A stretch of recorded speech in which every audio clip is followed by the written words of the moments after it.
Hmm? Oh, hey, human. Yeah, you can sit with me. I'm not really doing anything too important. I'm just reading, you know? Yeah, I'm reading.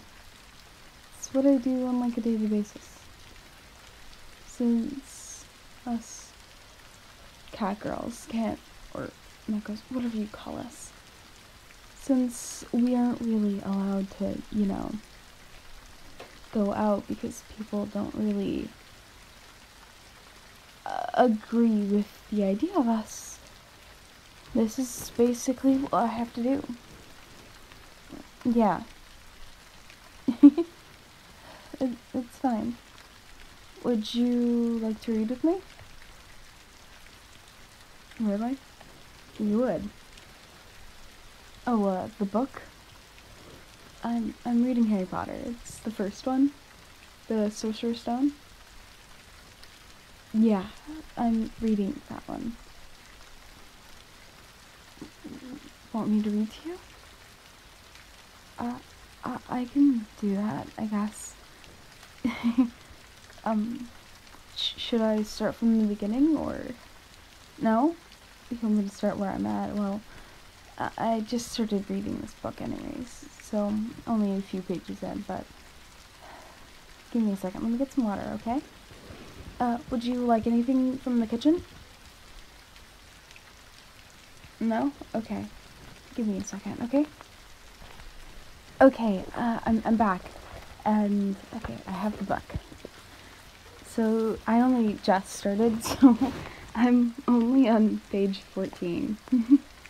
I'll start from the beginning of the page, and then said, yes, you're right, of course. But how is the boy going to get here? Dumbledore? She eyed his cloak suddenly, as though she thought he might be hiding Harry underneath it.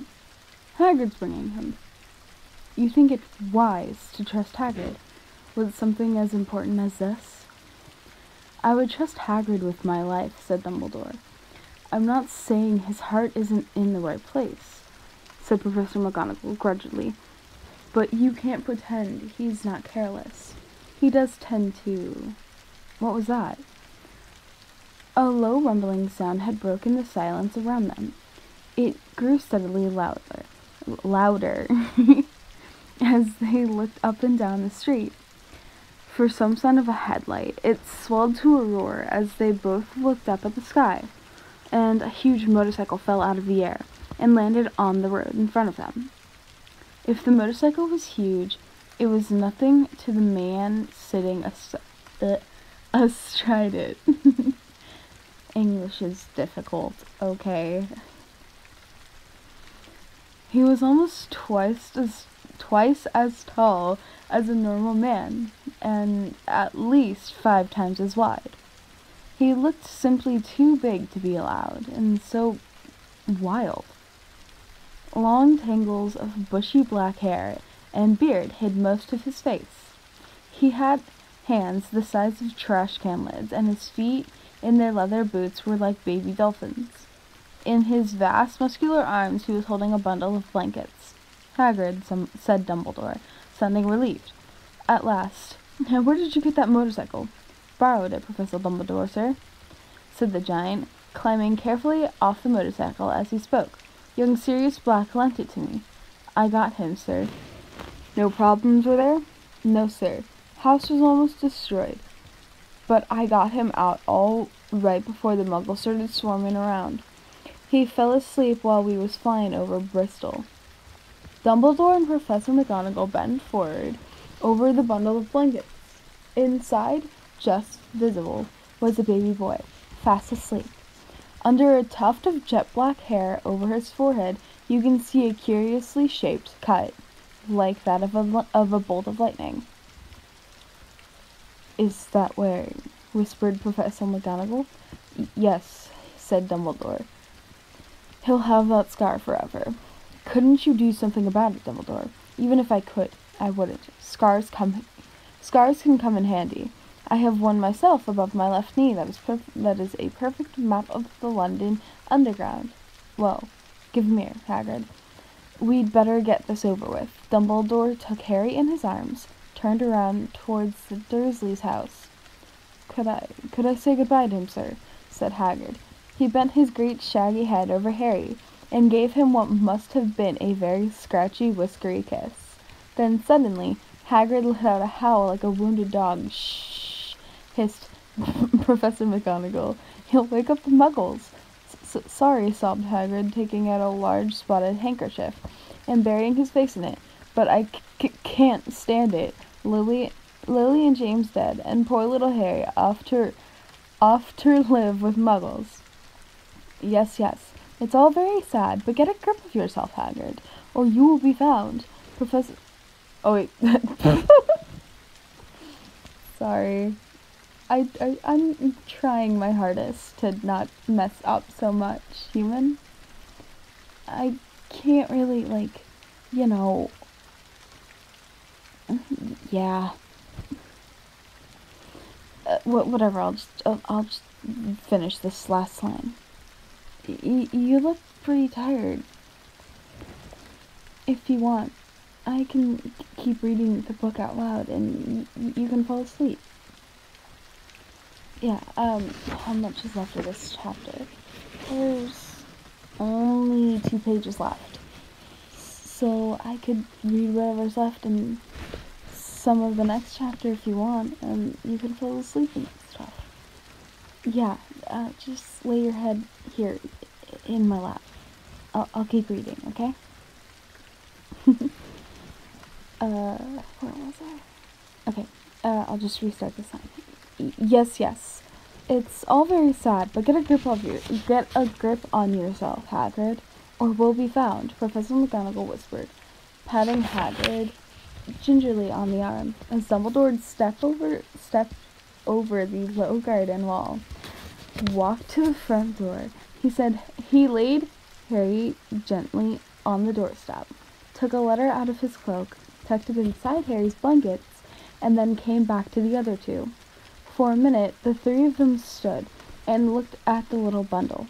Hagrid's shoulders shook, Professor McGonagall blinked furiously, and the twinkling light that usually shone from Dumbledore's eyes seemed to have gone out. Well, said Dumbledore finally, that's that. We've no business staying here. We may as well go and join the celebrations. Yeah, said Hagrid in a very muffled voice. I'd best get this bike away. Good night, Professor McGonagall. Professor Dumbledore, sir. Wiping his streaming eyes on his jacket sleeve, Hagrid swung himself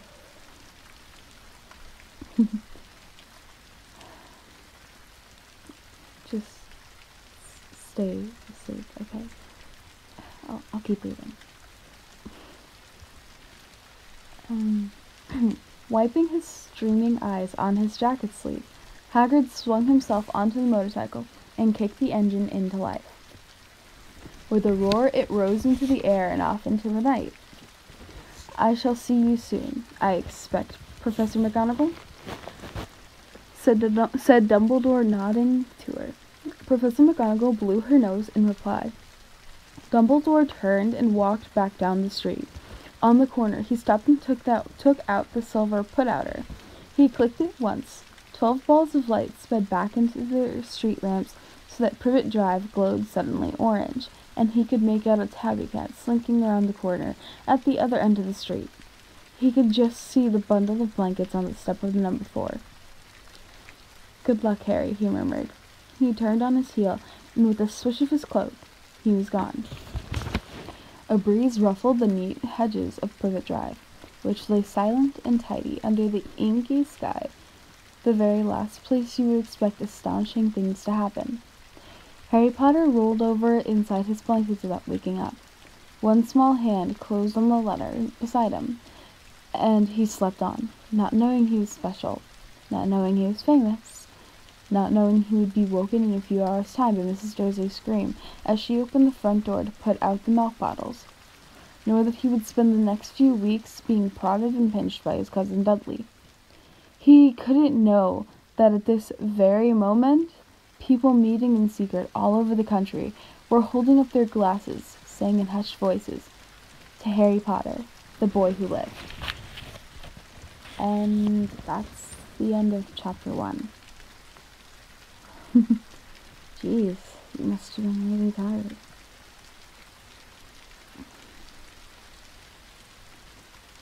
Should I continue?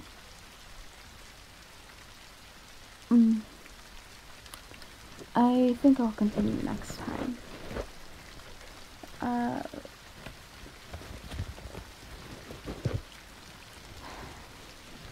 You truly have changed our lives, you. I'm happy we found you in the forest. And I'm surprised you actually chose to come hang out with me and read books instead of going on a walk with the others.